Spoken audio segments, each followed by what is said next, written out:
Lumabas sa isang survey na mayorya ng mga Pilipino ang nagsabing dapat humarap ng personal sa paglilitis ng Senado ang mag-asawang Vice President Sara Duterte at Atty. Mons Carpio para sagutin ang mga aligasyon laban sa kanila. Kabilang na dyan ang hindi maipaliwanag na yaman. Narito ang report.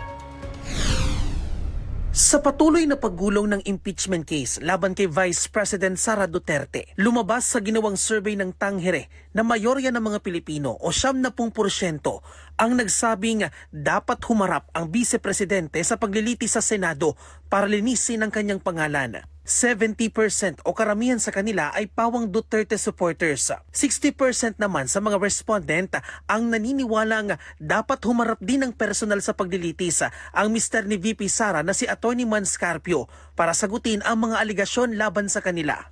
45% ng mga respondent ay binubuo ng Duterte supporters habang 15% lamang ang Marcos o admin supporters. Ginawa ang survey mula May 5 hanggang May 6 sa pamamagitan ng mobile-based respondent application sa 1,200 participants na may margin of error na positive-negative 2.77% sa 95% confidence level. 12% dito ay mula sa NCR, 23% sa Hilagang Luzon, 22% sa Katimugang Luzon, 20% mula sa Visayas, habang 23% naman ay mula sa Mindanao. I can say that we are positive as to what will happen in the plenary. Although we cannot speak about the number because it's hard to preempt. Para sa totoong balita sa Bagong Pilipinas, Bian Manalo, Congress News.